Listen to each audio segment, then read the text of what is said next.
What do you do, Amin, with the fact that Norman Powell is now coming off the bench? He's got a totally redundant skill set and stats as Tyler Herro, and he's saying, look, I'm a starter in this league. I'll do what they want me to do, but in terms of making them better, he's not making them better if all you're doing is the redundancy of Herro will get the numbers or Powell will get the numbers, and they're going to be similar numbers. Yeah, that's a tough part when you have redundancies. Like, is it the role or is it the person? And the reality is, Spo's always been a tinkerer. He's not a guy who's married to this is the lineup and that's it. So this is par for the course that guys move in and out of the lineup. It's par for the course, but that's an all-star that's on your bench. Sure. But it's not on your bench. He's just not starting, which is these are the semantics of basketball, right? Very rarely does starting ever have anything to do with more than just the honor that I got to hear my name called. Every once in a while there are players that, I remember we had this with Grant Hill when I was in Phoenix. Grant Hill, his second season with us, we're going to bring him off the bench and let Matt Barnes start. And what Grant Hill discovered is, like, I'm 100 years old, I warm up before a game, and then you tell me to sit on the bench, I lock up. And so now when I get back in the game, like, my body's completely cold, and I couldn't do it. It had nothing to do with the ego of it. It's just that he physically could not go through the process of warming up, cooling down, and then go out there and be effective. But for the most part, what Norman Powell is talking about is the pride of being, hey, man, I'm a starter in this league. How can I come off the bench? And the reality is, hey, man, we're trying to make things work. We're trying to figure out something that works here.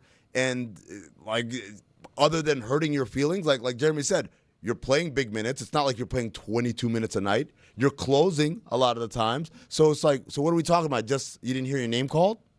But moving forward, like into next year, because Norman Powell is obviously going to be a free agent, you can't pay Tyler Herro and whatever Norman Powell is going to cost moving forward. Even if you could, you when they're want the to. same guy. Even if you could. Yeah. Even if you could. No, you could. Yeah, but you don't want to. Well, yeah, it doesn't make sense. Right, that's what I'm saying. So you can either do one of two things. You can either engage Norman Powell in a sign and trade deal and see what happens out there, or you say Tyler Herro under contract with a now a very decent looking number. Yeah. When he signed it, everyone lost their mind. Now it's like, oh, this is actually a really good deal. You go out there and you see what you can get for him.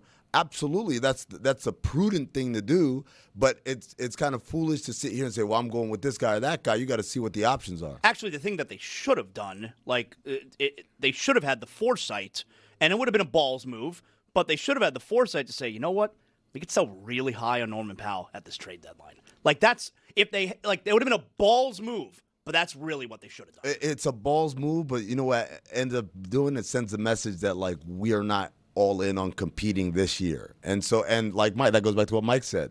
This organizationally, the decree is we don't tank, we don't circle the wagons. We continue to fight, and no matter wherever it lands, we take our chances as long as we got a shot in the postseason. People felt the same way about Andrew Wiggins at the deadline, right? Which was you have a guy with a player option at $30 million going into next year. He never plays. And he hasn't played for the last 4 games. He's been their second best player this season. He's had a career year. He's been really, really good. And without him over these games, you've missed him as a wing defender and another offensive threat. Also, blue blood, it stems from Spanish nobility.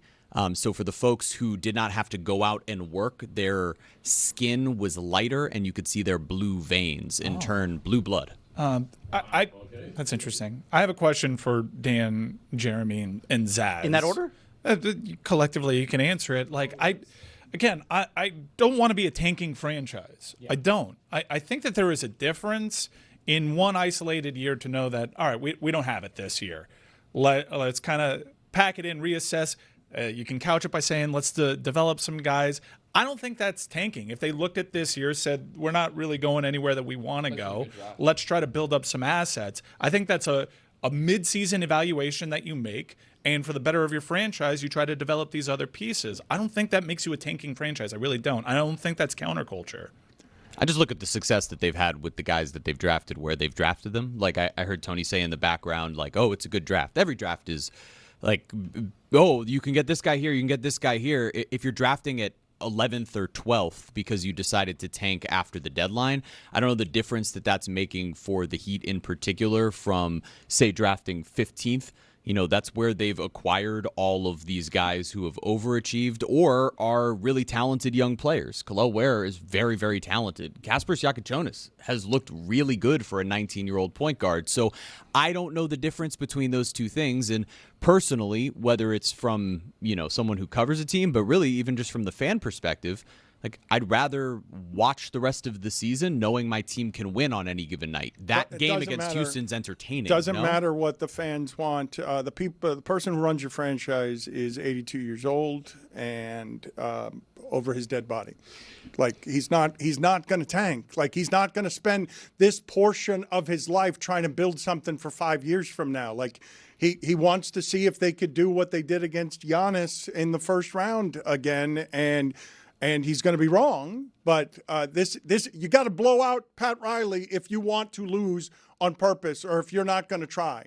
Right, but I guess the disconnect for me is I'm not suggesting something that's an affront to your franchise's DNA. I'm just, rather than do this for 3 years, I'm saying let's do this for a couple of months and put yourself in position where you can be more aggressive this offseason and take into consideration the fact that you are 82. You're on a treadmill right now. Let's hop off. I think that's a quicker way to get to where everybody wants to go. I do wonder how much did the experience, because they have tanked before. Okay, they did in 2008. And I wonder how much the experience of it that resulted in Michael Beasley, which flat out did not work. I wonder how much that changed their MO, that they're never going to do it again. I'd say it's something else. I would say that greatness usually doesn't have very much self-awareness about decline. Greatness has overcome so many odds that it always thinks that it can overcome the next ones. I don't generally think that there's a lot of self-awareness where Pat Riley is saying, no, I can't do this. I don't have a chance because he's always had a chance. When he was a player, when he was in college, when in every role he's ever had, he's thought he's had a chance. Why would he be someone who would have self-awareness about my team isn't a team that can win when they won as an 8 seed against a 1 when it was Giannis?